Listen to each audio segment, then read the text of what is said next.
Tapos parang feeling ko nakikita ko na yung Maranumpos, ate. Ang ganda. Oh my gosh. Morning po. Gusto na view po. Dalawa lang po kami. Saan po marami po? Yung isang plano na. Di ba din? 60 pesos. Tapos pay parking na lang po doon. Saan po ma'am banda? Sa Maranumpos. Ay sa mismong ano po? Ako po yung nagdadala. Thank you. Thank you po.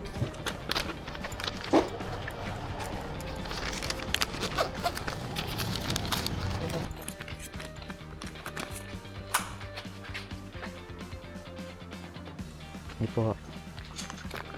Ito pala yun. Ang galing. Ayan, so dito na kami sa Bachelor East Natividad, Pangasinan. Kasama ko si, yan, say hi.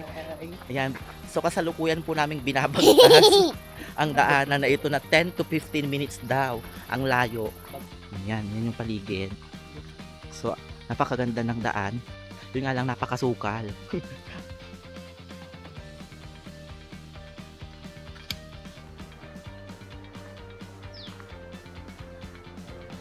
Andito po tayo sa malapit na sa falls.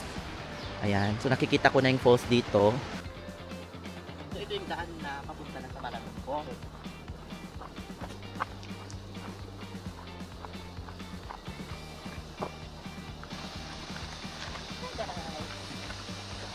Mag-umpisa na ulit kami magturo. Si Kebs ay magtuturo sa private school.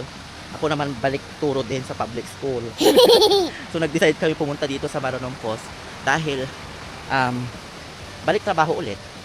So stress ulit. Kaya dapat mag-unwind. So punta tayo dito sa Maranumpos. Parang feeling ko nakikita ko na yung Maranumpos, ate. Ang ganda.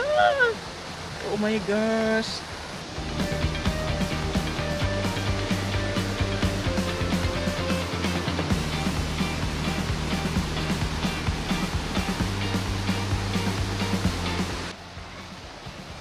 Ayan, malapit na tayo sa falls. Okay, look. Ayun. So, habang papunta tayo, may nabasa ako dito.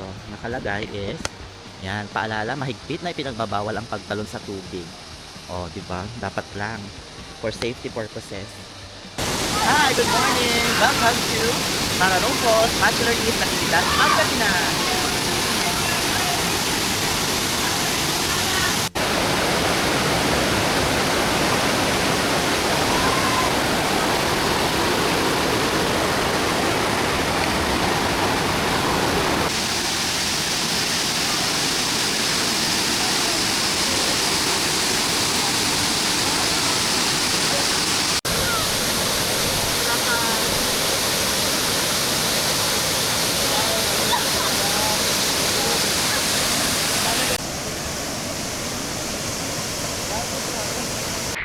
Alam nyo ba na ang Maranumpos ay according to history, ang word na Maranum, ang ibig sabihin niya ay abundant in water.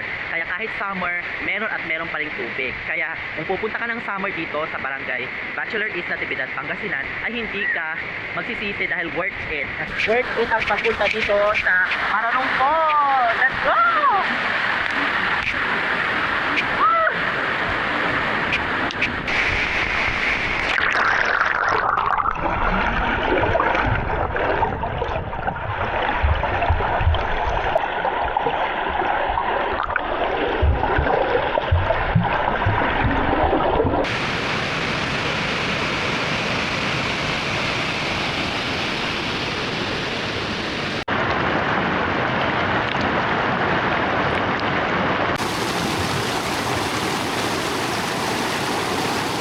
Pagdating naman sa entrance fee, sasalubungin kayo ng isang lalaki doon sa may bunga. And then, magbabayad kayo ng 30 pesos each.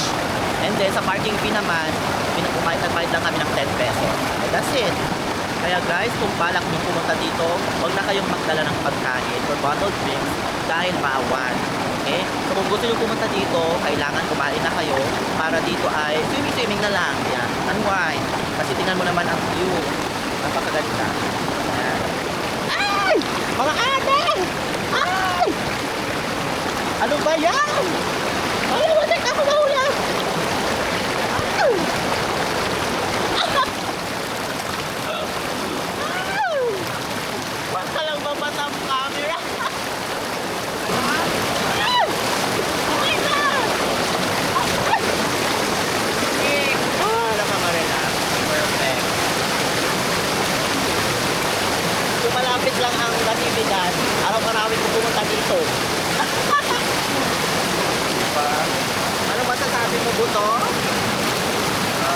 ganda.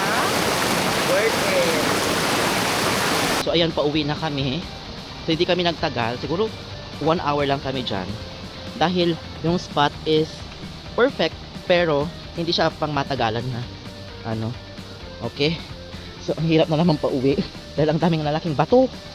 Oh my God! So pauwi na tayo guys. Ang hirap. Pataas pababa. So if ever na i-rate ko yung pinuntahan namin, I think it's 9.9 over 10.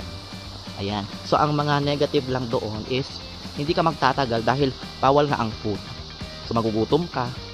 Tapos after an hour, naisipan mo na umuwi dahil gutom ka na.